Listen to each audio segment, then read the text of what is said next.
Hello everyone, let's start with section C. तो यहाँ पे हम बात करने वाले हैं केस स्टडी बेस्ड क्वेश्चंस की। तो 3 केस स्टडी बेस्ड क्वेश्चन है और उसमें टोटल 12 क्वेश्चन है आपके पास। 12 में से आपको कितने करने हैं?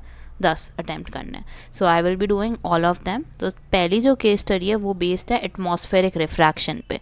एटमॉस्फेरिक रिफ्रैक्शन का मतलब क्या होता है कि हमारे एटमॉस्फेयर में भी रिफ्रैक्शन हो सकती है। रिफ्रैक्शन मतलब लाइट हमारी बेंड हो सकती है।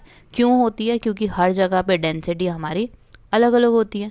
जैसे जैसे हम ऊपर जाते जाते हैं ना, सरफेस ऑफ अर्थ पे ऊपर जाते जाओगे आप, तो क्या होगा? Density of air will decrease. ऊपर जितने ज़्यादा जाओगे डेंसिटी कम होगी, नीचे होगे तो डेंसिटी आपकी ज़्यादा होगी। तो इस वजह से अगर डेंसिटी ज़्यादा है तो इसका मतलब क्या हुआ? This is my denser medium. और ये कैसा हो जाएगा? रेयरर मीडियम, ऊपर वाला। तो अगर you will see from this side to upper side, कि मतलब अगर आप स्टार्स को देख रहे हो या कोई भी चीज़ को देख रहे हो, जैसे सन हो गया, स्टार्स हो गया, प्लैनेट्स हो गए, तो ये सारी चीज़ें आपको कैसे दिखेंगे? स्ट्रेट नहीं दिख सकती। There will be some bending. Light कैसे जाएगी? बेंड होके। क्यों लाइट बेंड हो रही है? क्योंकि डेंसर मीडियम है नीचे और ऊपर है रेयरर मीडियम, तो ऑब्वियसली लाइट विल बेंड। जो एक्चुअल पोजिशन होगी वो नहीं दिखती हमें। ठीक है, अब इसी के बेस्ड पे आपको क्या दिया हुआ है? Due to atmospheric refraction apparent length of the day is, मतलब इंक्रीज हो रही है, डिक्रीज हो रही है, remains the same, all of the above. Apparent depth का मतलब, एपरेंट लेंथ का मतलब ये होता है कि क्या उनमें कुछ गैप आ रहा है, लेंथ में कुछ गैप आ रहा है। रियल तो मान लो ये हो गई आपके लिए एक्चुअल पोजीशन, लेट्स से कि ये था आपका, और आपका रियल में मतलब अपेरेंट डेप्थ आपको कैसी दिख रही है? ये वाली। तो आप देखो और बताओ कि इंक्रीज हुई है या डिक्रीज हुई है। तो मेरे according it is increasing. Apparent depth is increasing. Obviously देखो, नीचे से सरफेस है, अगर मान लो ये अर्थ का, तो ऊपर है ना वो ज़्यादा, है ना, तो इसलिए it is increasing. So let's do the second part now. It says in absence of atmosphere the color of sky appears. अगर एटमॉस्फेयर नहीं होगा तो हमें कलर कैसा नज़र आएगा? So it will be black, क्योंकि एटमॉस्फेयर की वजह से ही we can see the blue colour.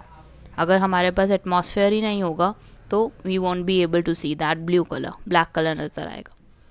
Next आपको दिया हुआ है which of the following phenomena does not occur only due to atmospheric refraction. Does not दिया हुआ है यहाँ पे। Twinkling of star, advance sunrise, rainbow formation and delete sunset. तो सिर्फ यही नहीं होना चाहिए इसमें, मतलब ड्यू टू एटमॉस्फेरिक रिफ्रैक्शन की वजह से नहीं होना चाहिए।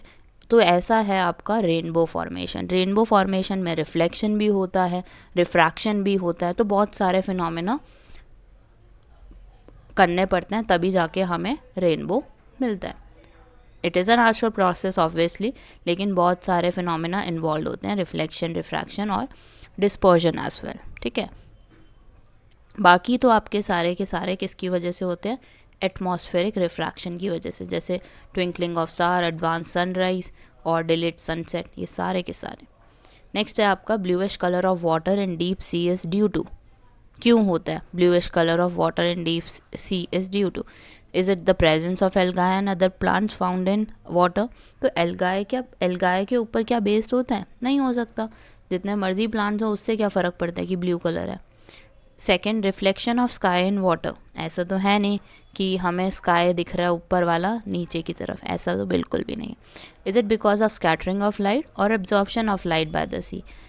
This is not the case. D is not the case. So out of these all, the best one is C part, which is scattering of light.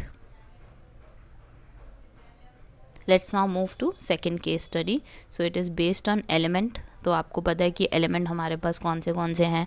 Metals हैं, liquids हैं, sorry metals हैं, non metals हैं, और उनकी property क्या है, उसी के ऊपर पूरा बेस्ड है।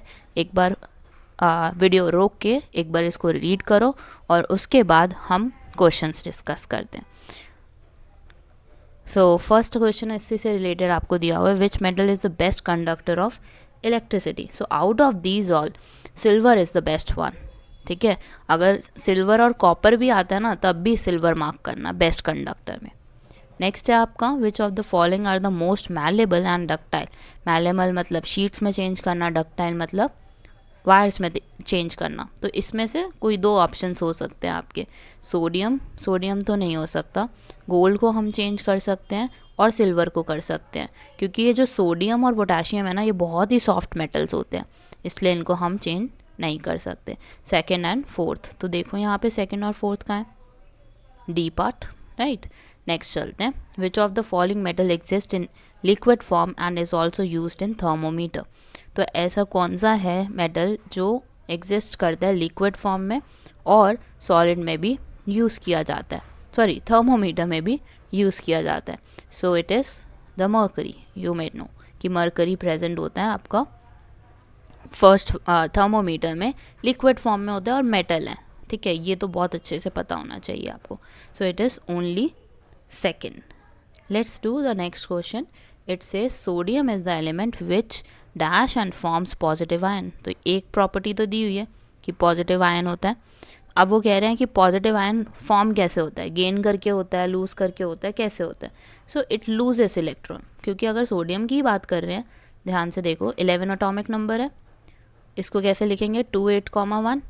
तो अब स्टेबल होने के लिए इसको क्या करना पड़ेगा, 28 की कॉन्फ़िगरेशन में आना पड़ेगा और एक इलेक्ट्रॉन लूज़ करना पड़ेगा, और जैसे ही ये एक इलेक्ट्रॉन लूज़ करता है तो क्या बन जाता है, ये positive ion. So it loses electron, ठीक है, B is the right answer. अब नेक्स्ट देखते हैं केस स्टडी 3। तो एक बार वीडियो को अगेन पॉज करके इसको एक बार रीड कर लो और उसके अकॉर्डिंग हम आंसर्स देते हैं। चलो स्टार्ट करते हैं 57th क्वेश्चन से। यहाँ पे आपको दिया हुआ है which of the following blood component is responsible for carrying oxygen to different parts of the body, haemoglobin and RBC. Yes, this is the answer, this is the right answer. WBC इसमें तो haemoglobin होता ही नहीं है, और both A and B, this is incorrect, none of these, this is incorrect, A is the right one. Next देखते हैं which blood cells are called as soldiers of the body. Soldiers किन को बोला जाता है, जो हमें प्रोटेक्ट करते हैं, ठीक है।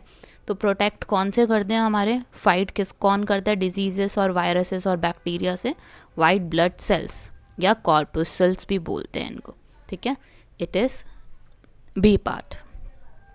Let's do the next one. It says which of the following components of blood is responsible to stop bleeding at the site of injury, white blood cells, platelets, और red blood corpuscles और plasma. तो इसमें अगर सही option है तो वो है आपका प्लेटलेट्स। प्लेटलेट्स क्या करता है, जैसे अगर आपको चोट लग जाती है कभी भी, तो वो क्या करता है, सेल्स बनाने की कोशिश करता है और आपके उस घाव को भरने की कोशिश करता है। So out of this we have the answer as B which is platelets. Next दिया हुआ है lymph is modified blood that contains. Lymph एक मॉडिफाइड ब्लड होता है। मॉडिफाइड ब्लड का मतलब कि उसी के जैसा एक पार्ट है, लिक्विड फॉर्म में होता है हमारी बॉडी में, एंड दे आर सेइंग कि उसके अंदर क्या प्रेजेंट होता है। सो सारे ब्लड होता है, बस RBC नहीं होता उसके अंदर, रेड ब्लड सेल्स नहीं होते, और कुछ प्रोटीन्स भी कैरी करते हैं वो। All content of blood except RBC। ये ध्यान रखना कि लिम्फ के अंदर क्या प्रेजेंट नहीं है, RBC प्रेजेंट नहीं है, बाकी सारे पार्ट्स प्रेजेंट है, WBC सब कुछ प्रेजेंट है, and certain proteins are there as well, ठीक है। So yes, you can say that D is the right option. Yes, so we are done with section C। अब तो आपने अगर ये पूरा नहीं देखा, सेक्शन B नहीं देखा, सेक्शन A नहीं देखा, तो ज़रूर देख लेना, मेरे चैनल पे प्रेजेंट है। Thank you for watching, have a great day.